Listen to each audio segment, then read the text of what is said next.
ரொம்ப அரிதாக இருந்த புற்றுநோயெல்லாம் இப்போ சர்வசாதாரணமாக ஆயிட்டுதுங்க.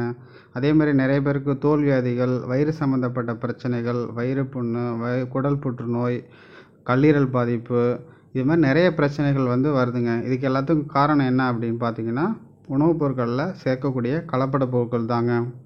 நமக்கு தேவையான உணவுப் பொருட்களை நாமளே தயார் செஞ்சோம் அல்லது நமக்கு அருகில் இருக்கவங்கள்ட்ட வாங்கிட்டு இருந்தோம். அப்படிப்பட்ட தற்சார்பு வாழ்க்கை எப்போ குறைய ஆரம்பிச்சதோ அப்போ இருந்து உணவுப் பொருட்களில் கலப்பட பொருட்களோட எண்ணிக்கை அதிகமாகிட்டு தாங்க இருக்குது. கலப்பட பொருட்களால் பல தீமைகள் இருக்குது அப்படிங்கிறத அனைவரும் உணரணும். அனைவரும் உணர்ந்து மறுபடியும் தற்சார்பு வாழ்க்கையை நோக்கி பயணித்தாங்கன்னா உண்மையிலே நல்லது தாங்க. நமது உணவுப் பொருட்களில் கலப்படத்தை 3 வகையாக பிரித்து சொல்லலாங்க.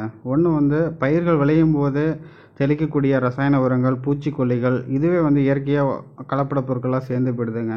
இது இல்லாமல் உணவுப் பொருட்களை சேமிக்கும் பொழுது, பதப்படுத்தும் போது, கலன்களை அடைத்து வைக்கும்போது எலி, பூச்சி போன்ற உயிரினங்களால் ஒரு சில பொருட்கள் கலந்து போயிடுதுங்க.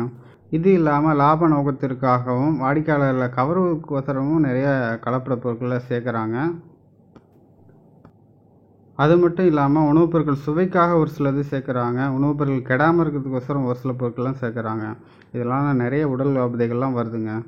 நாம் அன்றாட உணவுப் பொருட்களில் என்னென்ன கலப்பொருட்கள் சேர்க்குறாங்க அப்படிங்கிற விஷயத்தை இந்த வீடியோவில் முழுமையாக பார்த்து தெரிஞ்சுக்கோங்க. தெரிஞ்சுக்கிட்டு ஏதாவது கலப்பட பொருட்கள் இருக்குது அப்படின்னு உங்களுக்கு சந்தேகம் இருந்தால் உணவுப் பொருள் பாதுகாப்புத்துறை ஆணையர் அவர்களுக்கு நீங்கள் வாட்ஸ்அப்பில் சாதாரணமாக ஒரு மெசேஜ் இல்லை ஃபோட்டோ பிடிச்சி அனுப்பலாங்க.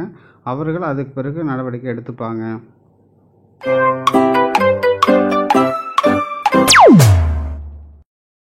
பாலில் சலவைத்தூள் கலக்கப்பட்டுள்ளது என்பதை கண்டறிய 10 மில்லி பாலில் 10 மில்லி தண்ணீர் சேர்த்து குலுக்கி கலக்கினால் பால் தடிமனான படலமாக மாறினால் அதில் சலவைத்தூள் கலந்திருப்பதை அறியலாம்.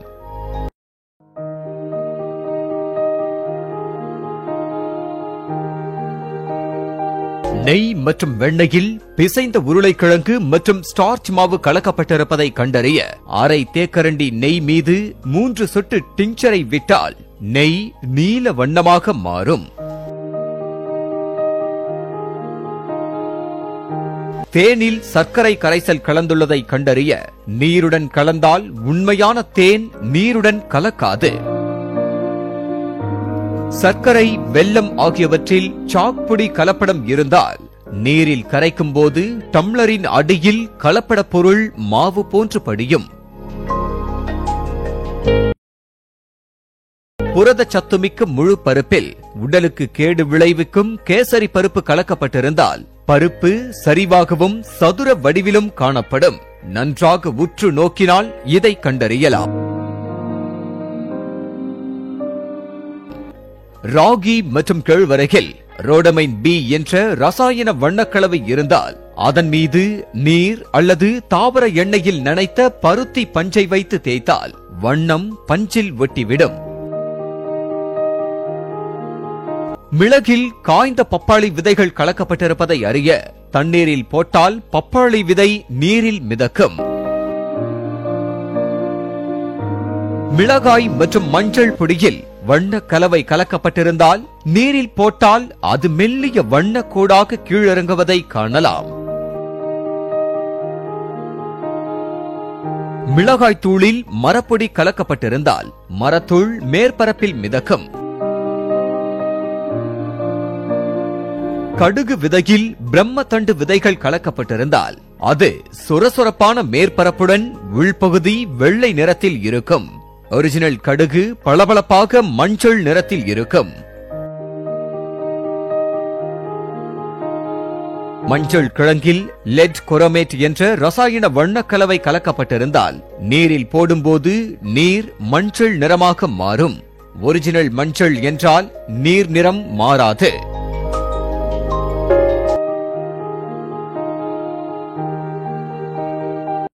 குங்குமப்பூவில் நிறமூட்டப்பட்ட மக்காச்சோள காம்பு முனை கொடிச்சுருள் கலக்கப்பட்டிருந்தால் நீரில் கலக்கும் போது நிறம் மாறி வண்ணம் வெளியேறும்.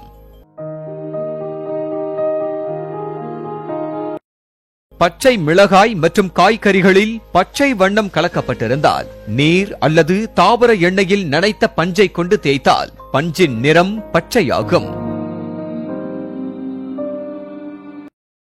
காப்பித்தூளில் சிக்கரி தூள் கலக்கப்பட்டிருந்தால் சிக்கரி தூள் நீரில் மூழ்கும். ஒரிஜினல் காப்பி தூள் மிதக்கும். தேயிலையில் கலப்பட மற்றும் காலாவதியான தேயிலையை கலப்படம் செய்தால் வடிகட்டியில் கரை படியும். தூய தேயிலை கரை ஏற்படுத்தாது.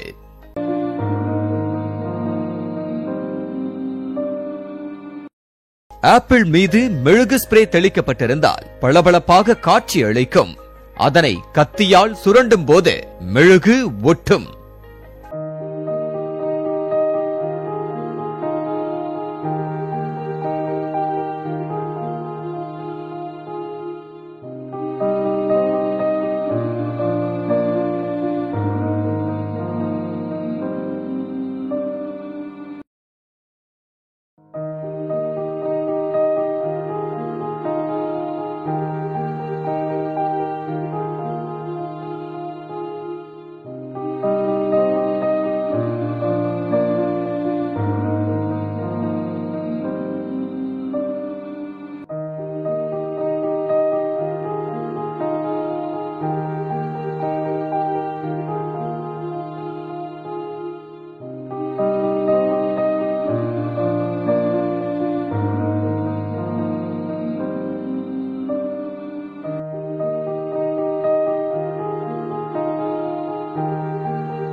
கலப்படம் தண்டனைக்குரிய குற்றம், கலப்படம் செய்யப்பட்ட உணவுப் பொருளை விற்பதும் குற்றம் என்று எச்சரித்துள்ள உணவுப் பொருள் பாதுகாப்பு அதிகாரிகள், இந்த கலப்படத்தால் இதனை பயன்படுத்தும் வாடிக்கையாளர்களுக்கு புற்றுநோய் ஏற்படும் பாதிப்பு இருப்பதாகவும், பல்வேறு விதமாக உடல் உபாதைகளுக்கும் இந்த கலப்படங்கள் காரணமாக இருப்பதாகவும் எச்சரிக்கின்றனர்.